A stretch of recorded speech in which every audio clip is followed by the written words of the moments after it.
inaugural wine tasting with Heirloom LA, so it's a lot of fun for us. We haven't done a Washington wine tasting in a long time, so it's exciting for us. It's something we haven't done for a bit. A lot of the Washington wines that you see will focus on a couple different varieties, and you'll notice this. It's a little broader than you might think. That's because Washington's Central Valleys have three of the different growing regions. In California, they have what they call Region 1, Region 2, Region 3, and those numbers kind of correlate to growing regions in France. So Region 1 would be kind of, elsewhere in the world, but Region 1 would sort of be like Champagne or Burgundy, maybe parts of Germany, so it's a very cool climate. Then there's a Region 2, which is kind of like Bordeaux, a little bit southerly, a little bit warmer than the first region. And then Region 3 is like the Rhone Valley. So those are the grapes in the Rhone are like Syrah for the reds and Marsanne and Roussanne Viognier for the whites. And so what you've got right here from Maison Bleu is a 100% Marsanne, which is a pretty rare bird to find anywhere, even in France, but to find it here in the U.S. is even more rare.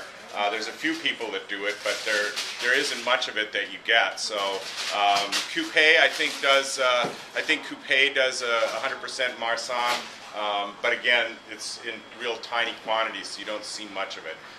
Marsanne is one of the three major blending grapes in the Rhone Valley. So if you think of Châteauneuf-du-Pape, or even in like White Côte de Rhône, or if you think about something like wines in the Languedoc-Roussillon area, it's a pretty sure bet if you're drinking a white wine from the south of France and it's not way over west, it's probably Marsanne, Roussanne, or Viognier. So if you want to look smart when you're with your friends and you see something that's from either the Rhone Valley or there, you can say, I think it's a blend of Marsanne, Roussanne. There might be some Grenache Blanc in it. And most of the time, you'll be right. You know, and you know, they're so rare that the one that you can really tell that's a drop-dead easy one to tell is Viognier. Which is very opulent, and it has kind of peachy, almost, I always sort of say they say tropical, but I think kind of tropical like Mexican papaya, which is not sweet, really, very sweet, but it's not as sweet as like Hawaiian papayas, but it does have that kind of, I don't know, tropical smell to it. So it's kind of like that. These grapes have an element of that to it as well. Marsanne that you're drinking now is really, this one is really minerally and linear, and it's got a fair amount of acidity to it. The other thing about these grapes is that as they get older, they soften a bit. So what you're getting now is something that's the real hard end of it, and maybe in a year or so it'll start to soften. In fact, some of the greatest white wines in the world from the northern Rhone are made from Marsanne and Roussanne, and these are like wines of Hermitage, where the red wines are highly collected, but fewer people. The white ones are considered kind of weird, so a lot of people don't get them.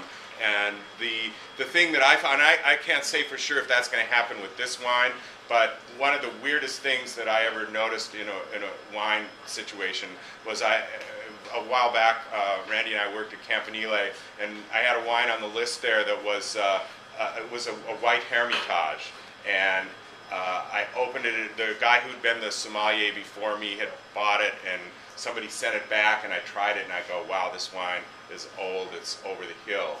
And then I can't remember how this happened, but somewhere, I mean, I basically didn't put it on the wine list. I took it off the wine list. The wine was, you know, I just thought it's too old, and it was too expensive to throw away, so I couldn't figure out quite what to do with it. And I went someplace for a tasting, and that wine was there, and this was like 5 years later.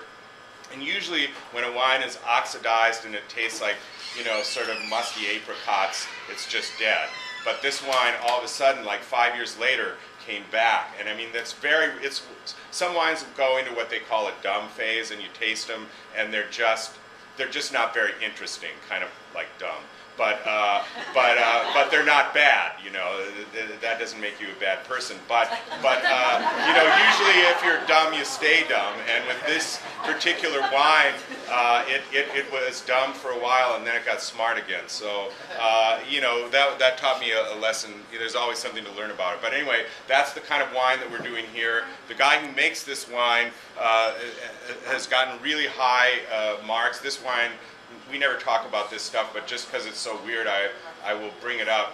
It got a 94 from Robert Parker, and the reason we don't talk about that stuff is because a lot of times people, you know, will hunt for those wines and they won't experience things for themselves. They rely too much on the scores. But I think in this case, just because it's so unusual, maybe it'll make people to kind of pay attention to it a little more if you didn't like it at first. Also, there's a good chance that some of these wines, some of you have a bottle that was open because we had a few more people than we thought, that's a little too cold. This wine is going to get better as it warms up, so that's another thing. Young winemaker makes this, just like all the wines, and he studied to be a dentist. He was practicing in Kansas and just got into winemaking while he was there. Ended up realizing, I guess he was smart, that Kansas wasn't the place he was going to make a name for himself as a winemaker. So he sold his dental practice, moved to Washington State, and started Maison Bleu, and that's the story. Today we have Heirloom LA with us, and Matthew is going to tell you what delicious things they are pairing today.